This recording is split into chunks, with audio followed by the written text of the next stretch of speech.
De la même manière que Jésus croissait en sagesse, nous avons aussi une partie qui est réservée à la croissance en grâce. Amen. En toutes sortes de grâces. Nous parlerons aussi certainement de la croissance en stature, mais nous sommes beaucoup plus concernés par la croissance en grâce, toutes sortes de grâces, ce qui fait partie aussi de la croissance spirituelle. Amen. Nous sommes dans 1 Corinthiens. 1 Corinthiens chapitre 12. 1 Corinthiens chapitre 12.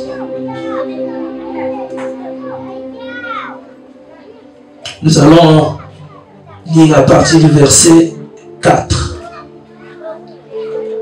1 Corinthiens chapitre 12, verset 4.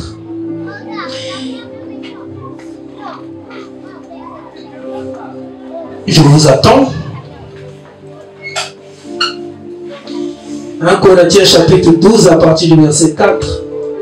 Il y a diversité de dons, mais le même esprit. Diversité de ministères, mais le même Seigneur. Diversité d'opérations, mais le même Dieu qui opère tout en tous. Diversité d'opérations, mais le même Dieu qui opère tout en tous. Or, à chacun la manifestation de l'Esprit est donnée pour l'utilité commune. En effet, à l'un est donné par l'Esprit une parole de sagesse, à un autre une parole de connaissance, selon le même Esprit, à un autre la foi, par le même Esprit, à un autre le don de guérison, par le même Esprit, à un autre le don d'opérer des miracles, à un autre la prophétie, à un autre le discernement des esprits, à un autre la diversité des langues, à un autre l'interprétation des langues. Amen. Nous pouvons nous asseoir. La croissance spirituelle individuelle. Bien-aimés dans le Seigneur, il y a des grâces que nous recevons de Dieu, parfois pour une mission donnée. Depuis l'ancienne alliance, des hommes et des femmes, par exemple, beaucoup de personnes avaient reçu de Dieu la sagesse. Ce n'est qu'un exemple. Amen. Parce qu'à l'époque, la sagesse n'était pas, par exemple, accordée à n'importe qui. La prophétie non plus. C'était des grâces particulières. Et souvent, tout était lié à l'état, ok, au pouvoir. C'est-à-dire que dans l'ancienne alliance, par exemple, pour être détenteur de la sagesse, il fallait avoir un pouvoir. C'est-à-dire un pouvoir sur une étendue de terre. Sur toute une nation. Et ce n'est qu'en ce moment-là que la sagesse pouvait vous habiter. Parce que Dieu savait qu'une partie de sa sagesse ne pouvait pas aller entre les mains de tout le monde. Sinon, pourquoi faire? C'est pour ça qu'à Salomon, il lui a accordé la sagesse. Parce qu'il avait sous lui une grande population.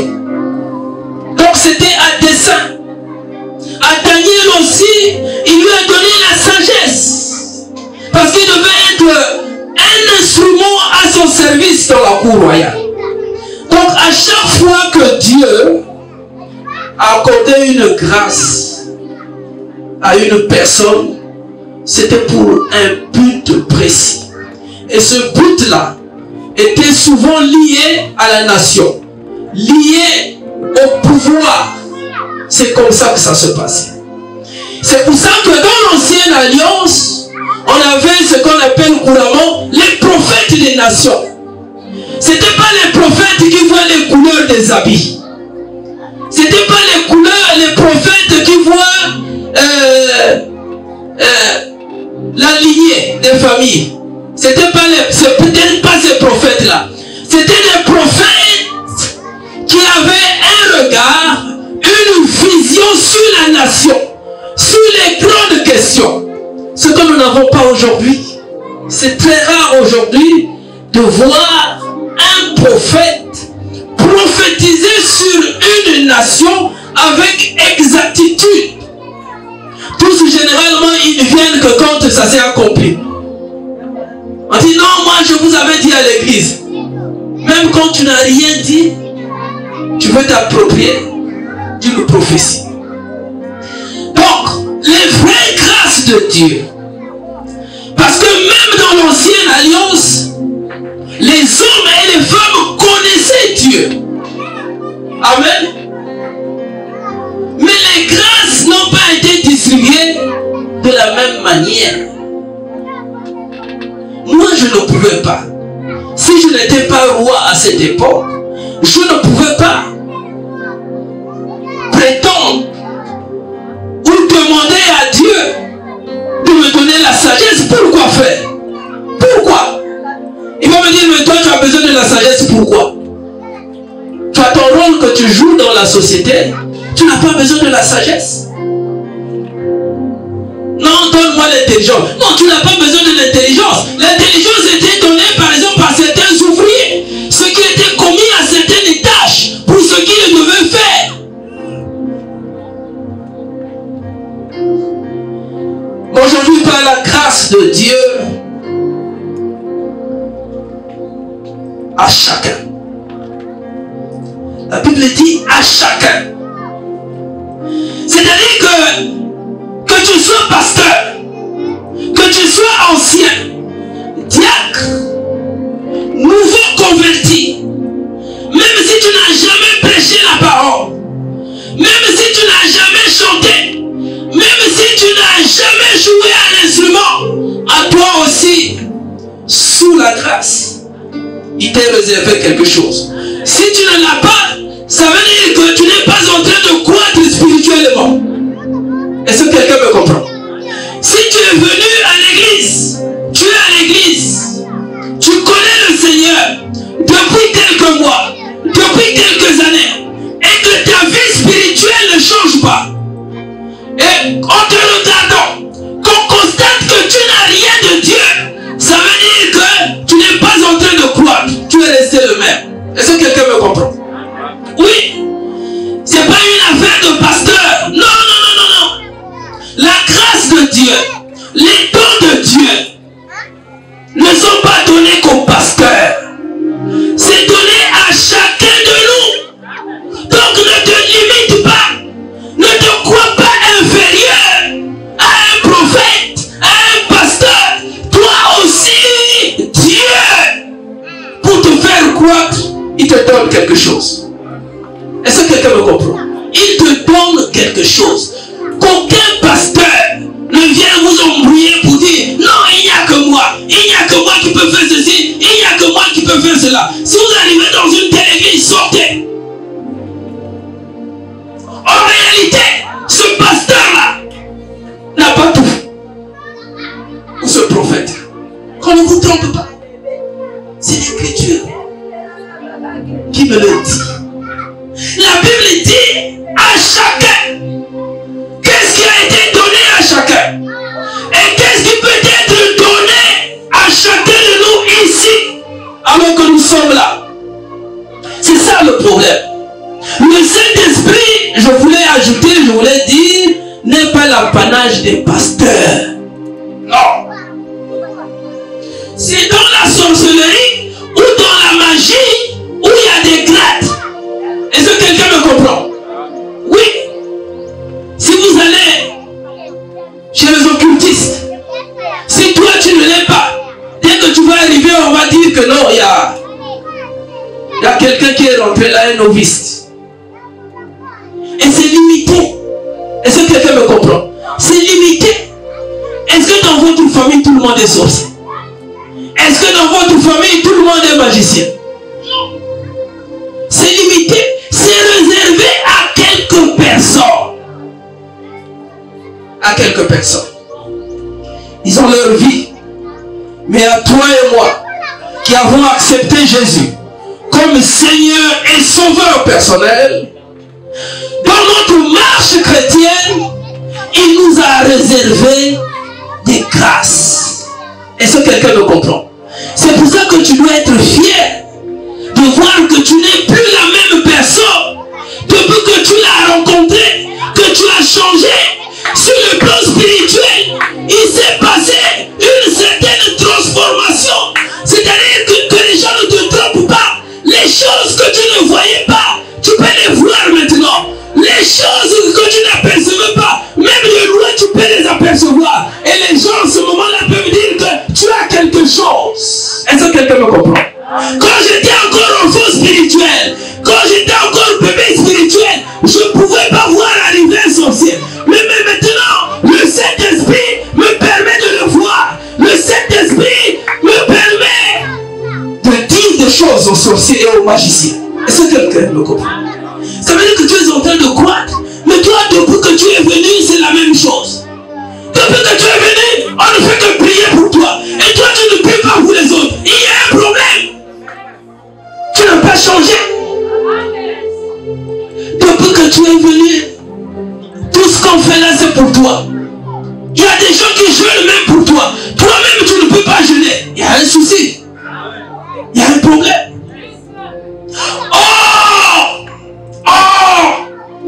À chacun, la manifestation de l'esprit est donnée pour l'utilité commune. Le problème, c'est que quand vous voyez quelqu'un croître spirituellement, surtout en matière de temps, tout est visible. Est-ce que vous me comprenez? Ce n'est pas par sa tenue que vous allez voir qu'il est en train de croître spirituellement. Non. Mais dans notre monde, chez les païens, ce que vous appelez, comment on appelle ça, les mots paganos, quand il est en train de croître, vous le voyez. Celui qui ne portait pas de veste commence à porter la veste. Celui qui n'avait pas de voiture commence à acheter des voitures. Chez eux, c'est comme ça que ça se constate. Mais en Christ, ce n'est pas comme ça. C'est au niveau des temps.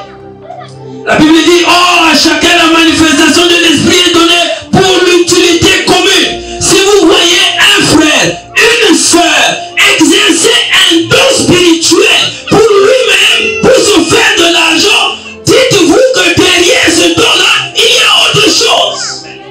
Est-ce que quelqu'un me comprend? Parce que même à l'église, nous avons des petits sorciers qui sont arrivés. Moi, je les appelle les petits sorciers. Un grand sorcier, c'est celui qui fait tomber le pasteur quand il parle. Mais si tu es un sorcier, tu n'arrives pas à faire tomber le pasteur quand il prêche. Là, il faut que tu revoies ta position. Parce que tu es sorcier.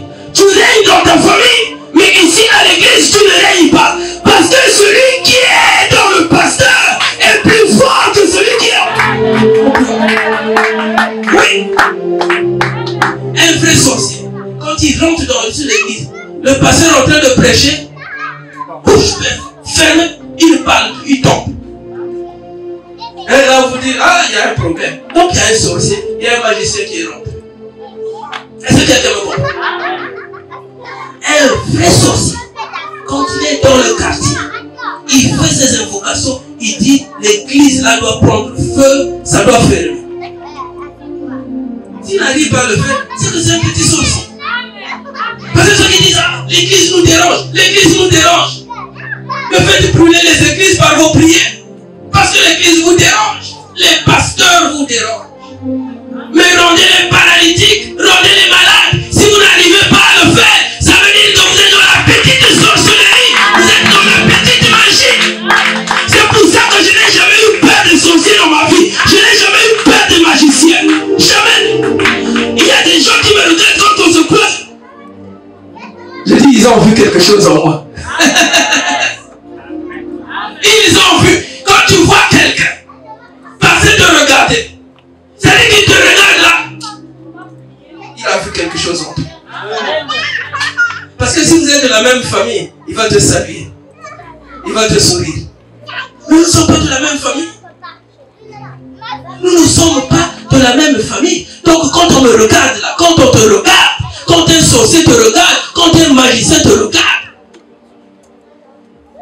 il doit changer de position.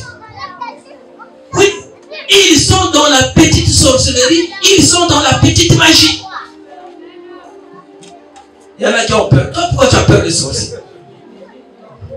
Pourquoi tu as peur des sorciers? Pourquoi tu as peur des magiciens? À toi, Dieu t'a donné quelque chose. C'est une promesse. En réalité, c'est même pas une promesse. La Bible dit, or à chacun, la manifestation de l'esprit est donnée pour l'utilité commune. Ce n'est même plus une promesse. Fini l'étape où on attendait le Saint-Esprit. On n'attend plus le Saint-Esprit. Le Saint-Esprit est là. Mais oui, il y en a qui vont dans les montagnes. C'est pas là-bas que vous allez recevoir le Saint-Esprit. Non. Les époques ont changé. Est-ce que quelqu'un me comprend? Tu peux avoir reçu le Seigneur aujourd'hui, le jour même, au même instant, tu es baptisé du Saint-Esprit. Il n'y a pas question d'attendre 3 mois. Non, il faut que tu changes d'abord d'accoutrement. Il faut que tu sois d'abord resté à l'église 50 ans. Non, tu n'es pas dans ces choses-là. Le Saint-Esprit, il est disponible à qui le veut. S'il veut te visiter aujourd'hui, il va te visiter. C'est tout. Si tu es prêt. Si tu es prêt. Si ton cœur est disposé. Ce n'est pas question d'argent. Non. Ce n'est pas question d'argent. Ce n'est pas question, non. Moi, je suis ancien. Je suis resté longtemps à l'église. Donc, Saint-Esprit, tu dois venir chez moi. Non. Le Saint-Esprit, c'est pas ça. Le Saint-Esprit, c'est une affaire de disposition de cœur. Automatiquement, quand tu l'as, bien aimé, des 9 dons, tu dois en recevoir au moins un. Est-ce que quelqu'un me comprend? Ah oui, mais parce que c'est dans sa manifestation que nous avons les dons spirituels. Parce que le Saint-Esprit en toi, il doit se manifester. Il doit se manifester. Il doit se manifester. C'est pour ça que tu es capable de voir si même dans ta maison, il y a un esprit dangereux, mauvais qui est entré. Il faut que le Saint-Esprit te dise quelque chose. Est-ce que quelqu'un me comprend? Ah oui. La Bible dit, or à chacun, la manifestation de l'esprit est donnée pour l'utilité commune. En effet, on commence par là. À l'air est donné par l'esprit une parole de sagesse. C'est-à-dire qu'aujourd'hui, en cette année, si aucun enfant de cette église ne reçoit une parole de sagesse, ça veut dire qu'il n'est pas de cette église. Parce que c'est la première manifestation. Et en cette année, nous avons décidé de croître en sagesse. En sagesse. On a beaucoup de frères, beaucoup de soeurs qui perdent beaucoup d'opportunités, parce qu'il leur manque la sagesse. Est-ce que quelqu'un me comprend? Mais attention, là c'est pas une simple sagesse qui vient de Dieu, parce qu'on peut avoir reçu aussi la sagesse de Dieu, de sagesse. C'est-à-dire que pendant que vous êtes assis ici, réunis, en train de parler de quelque chose, une parole de sagesse venant d'un frère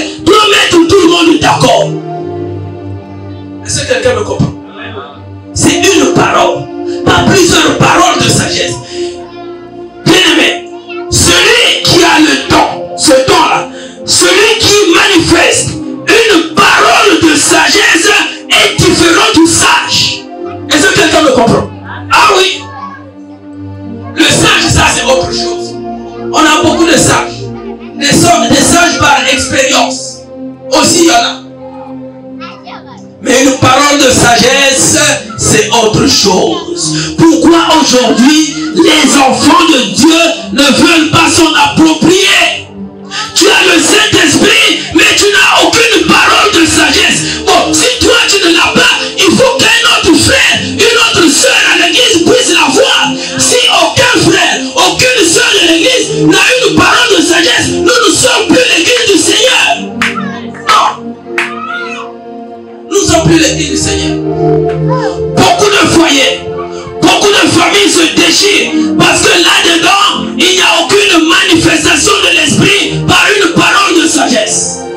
Oui. Ton foyer est en train de battre de l'aile. Dans ta famille, il y a des problèmes. Parce que personne ne peut apporter une parole de sagesse. Personne. Personne. C'est ça le problème. Personne. Et l'église regarde.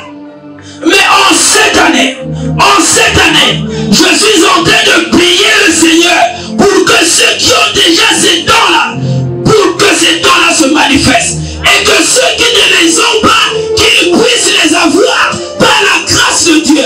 En ce moment-là, je dirais que l'église devient mature, que les enfants de Dieu sont en train de croître spirituellement. Oui.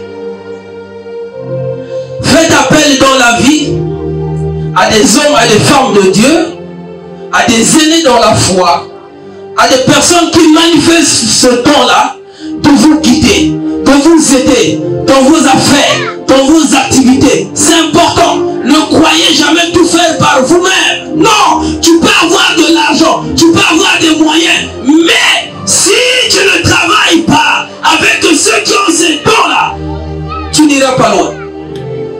Est-ce que quelqu'un me comprend? Tu n'iras pas loin. Alors, c'est pour ça qu'en cette année, ma prière, mon désir, mon souhait est que vous puissiez croître en parole de sagesse. Est-ce que quelqu'un me comprend? En parole de sagesse. Si tu n'as pas la parole de sagesse, est-ce que tu ne peux pas avoir la parole de connaissance? La parole de connaissance, c'est différent de la prophétie. Aujourd'hui, j'ai vu en prophétie, mais ce n'est pas une prophétie, c'est une parole de connaissance. Quand Dieu te fait connaître quelque chose dans la vie de quelqu'un, ce n'est pas une prophétie, c'est une parole de connaissance. Oui, c'est une parole de connaissance. Qui ici dans l'église manifeste ou a déjà travaillé avec une parole de sagesse? Est-ce que tu peux lever ta main ou ton doigt? Mais n'ayez pas peur. Personne. Personne à l'église.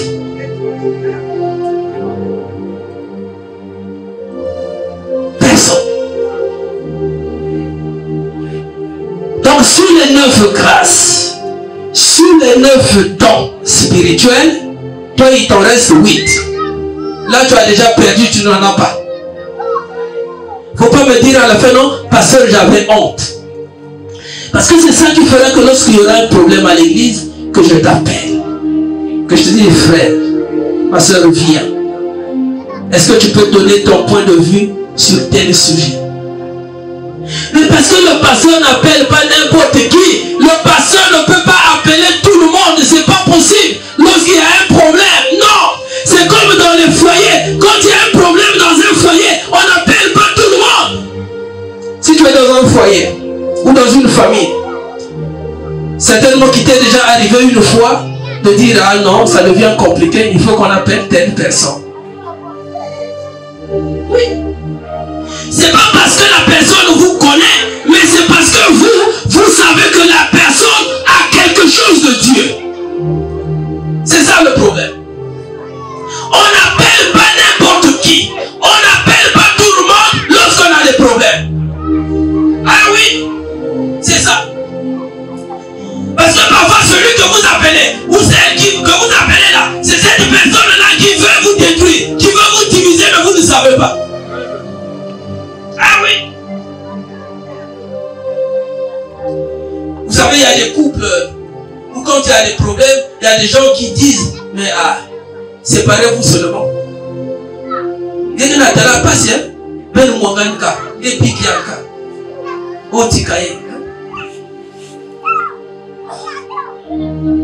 Et toi aussi tu acceptes. C'est-à-dire que ce que tu dis à la sœur, ça t'enfonce de plus belle. Toi-même, tu es concerné, tu dis, ah non, mon mari est comme ceci, il a fait ça. La sœur aussi dit, ah oui, si c'est comme ça, il faut le laisser. Hein? On n'est pas venu ici sur terre pour souffrir. Laisse seulement. Hein? Dieu te fera grâce si tu auras une autre personne. Toi aussi, tu acceptes. Ne sois pas surprise qu'un jour, que la sœur te remplace là. Eh oui. Que la sœur aussi soit contente parce que vous n'êtes plus ensemble. Quand tu vois quelqu'un venir te dire toujours ça, demande à Dieu de te parler. Quelles sont les intentions, les véritables intentions de cette personne-là sur ma vie ou sur notre vie? La Bible dit à un autre une parole de connaissance. Je suis en train de survoler pour dire que des neufs, si tu n'as aucun don, si tu n'as aucune grâce, il faut que tu revoies ta vie spirituelle. Est-ce que quelqu'un me comprend? C'est pas toujours bon de parler de soi-même. Moi, je ne veux pas vous dire les grâces que j'ai parmi les neufs. C'est pas bien de faire comme ça. Je ne veux pas vous le dire parce que c'est moi qui prêche. Plutôt, je vais vous encourager. Et je suis en train de survoler une parole de connaissance. C'est ça qui manque à l'église. À l'église, on cherche seulement la prophétie. On ne cherche même... C'est curieux. C'est-à-dire que une église où on ne cherche que la prophétie. Est-ce que c'est normal? On va dire, ah non, pasteur, parce que vous n'avez pas le temps de prophétie. Vous êtes jaloux. Est-ce que c'est la prophétie qui fait grandir quelqu'un? Les prophéties passeront. Tout passera. Mais la parole ne passera point. Tout passera. Même les prophètes aussi finiront par mourir. D'ailleurs, c'est rare de voir un prophète atteindre 90 ans. Ah, eux qui sont prophètes, pourquoi ils ne peuvent pas même voir le jour de leur mort? Ils ne voient que le jour de la mort des autres, mais leur propre jour, ils ne voient pas. Pourquoi ils voient seulement les voyages des autres, alors qu'ils veulent acheter des voitures, ils veulent construire, mais ils ne voient pas leur propre voyage?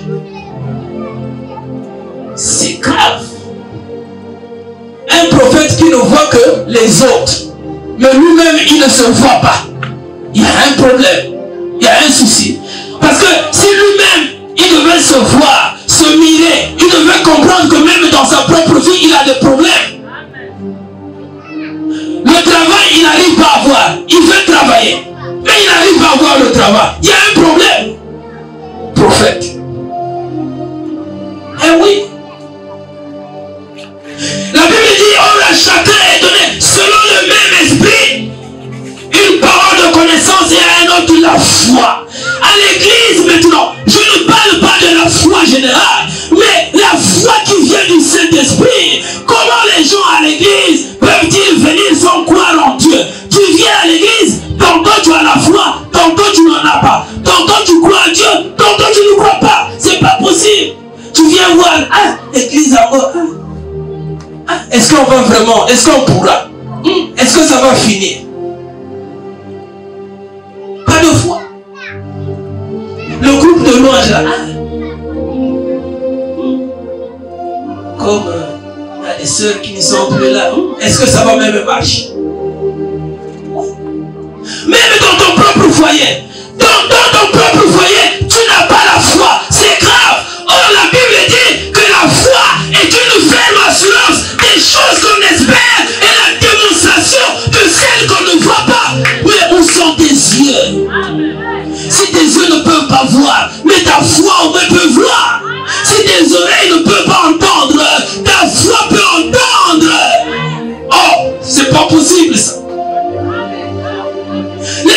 de Dieu sont bloqués là. Aucune vision en tout. Même pour l'église, aucune vision. Aucune vision. C'est pour ça qu'il y en a qui attendent 10 ans, 15 ans. Disent non, on ne peut pas construire, il n'y a pas d'argent. Or, la Bible dit que l'or et l'argent appartiennent à Dieu. Vous êtes les pasteurs, vous êtes les prophètes, vous êtes incapables de faire manifester la puissance de Dieu dans vos églises. Il y a un problème. Il y a un problème. Oui. Il y a un problème. À chacun, la foi. Mais pourquoi à l'église on n'a pas la foi? C'est ça le problème. On n'a pas la foi à l'église. On n'a pas la foi. Moi, par la foi, Dieu m'avait déjà dit, et ça a été confirmé, que je t'ai donné une très grande église. Une très grande église. Toi, tu es en train de me dire, le pasteur, elle est où l'église? Je dis, mais moi, je vois. Toi, tes yeux ne voient pas, mais les yeux de ma foi voient. Moi, je vois une très grande église. Il n'y aura plus de place ici. Moi, je vois aussi des hommes, des frères, des mamans, des soeurs travailler, devenir des industriels, des hommes d'affaires, des femmes d'affaires. Les yeux de la foi me montrent une grande église. Pas seulement des grandes personnes, mais des personnes ayant une position sociale confortable dans la vie. Oui. Toi, si tu ne vois pas, moi, les yeux de ma foi voient. Je vois des choses impossibles. C'est là où on voit la foi d'un païen et la foi d'un chrétien. C'est pas la même foi, c'est pas la même chose. Le païen, lui, il est dans les calculs. Non, je dois faire ceci. Bon, j'ai 500 000. Si je fais ça, après je dois faire ceci. Non, après il y aura ça. Non, ça c'est pas possible. Mais celui qui a la foi, c'est pas comme ça qu'il voit les choses. C'est pour ça que je dis toujours aux frères et aux sœurs qui ne grandissent pas. Ceux qui ne veulent pas croître. En réalité, ils ne veulent pas croître parce qu'ils n'ont pas la foi. Ils n'ont pas la foi. Je suis désolé pour ceux ou celles qui ne travaillent pas, qui ne font rien. Ils n'ont pas la foi. Parce que si tu ne vas pas à l'école, tu fais quoi? Tu fais quoi si tu ne vas pas à l'école? On épargne ceux qui vont à l'école. Mais ceux qui sont dans les maisons, ceux qui ont fini, ceux qui n'ont rien à faire, vous n'avez pas la foi. Appelez-moi. Ce n'est pas moi qui vais changer votre vie, mais je veux vous montrer la voie à suivre pour que votre vie change. J'espère que nous n'allons pas tout finir. La Bible dit à un autre le don des guérisons. Les gens ne comprennent pas ce que c'est que la guérison. Pour que quelqu'un croit que non, tu es guéri, tu dois tomber.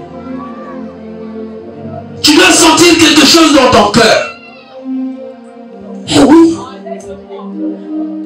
La guérison divine est différente de la guérison physique. Est-ce que quelqu'un me comprend?